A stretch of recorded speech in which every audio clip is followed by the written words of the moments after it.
Bonjour à toutes et à tous et merci de votre fidélité. Puisqu'en entrant dans l'histoire, Jésus apporte une nouveauté, il est normal qu'il rencontre des opposants et des contradicteurs. À la question qui lui est posée dans l'évangile de ce jour, Jésus répond par deux citations. « Tu aimeras le Seigneur ton Dieu de tout ton cœur, de toute ton âme, de tout ton esprit. Tu aimeras ton prochain comme toi-même. » Aimer Dieu de tout son être et aimer son prochain sont inséparablement liés pour Jésus. Mais est-ce si évident? Dieu ou l'humain? Certains mettront toute leur énergie au service de l'humain, en mettant Dieu de côté, voire en le niant. D'autres mettront toute leur énergie au service de Dieu en négligeant l'humain. Je me souviens des quelques remarques au début de mon ministère dans les quartiers populaires de Rieux ou de Givors-Grigny. « Gilles, tu fais du social. Ce n'est pas cela, être missionnaire. » Mais pourquoi cette opposition entre Dieu et l'humain? Dans sa réponse, Jésus relie étroitement Dieu et l'humain en disant « Voici le second commandement qui lui est semblable. Tu aimeras ton prochain comme toi-même. » Ces réponses jaillissent presque spontanément de la bouche de Jésus, tout simplement parce qu'il les incarne pleinement. Aimer Dieu de tout son être et aimer son prochain sont inséparablement liés par Jésus.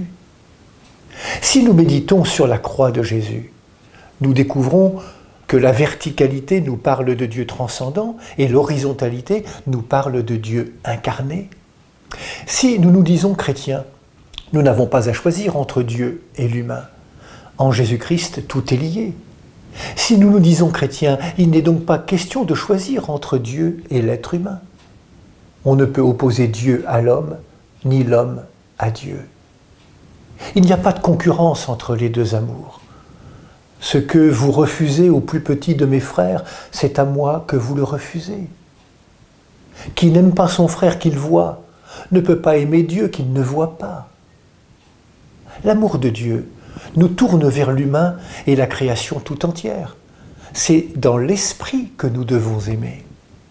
Aimer de l'amour même de Dieu. Quel est le fondement de la mission? Quel est le cœur de la mission?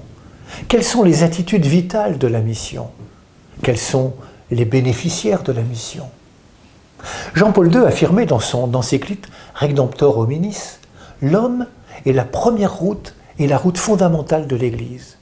La mission de l'Église n'est pas de se centrer sur elle-même, mais de servir l'humanité. En Jésus-Christ, amour et vérité se rencontrent. Justice et paix s'embrassent. Qu'est-ce que l'homme pour que tu penses à lui? Le Fils d'un homme, que tu en prennes souci. Comme l'écrivait Madeleine Delbrel, l'Évangile peut devenir pour nous non seulement le livre du Seigneur vivant, mais encore le livre du Seigneur à vivre.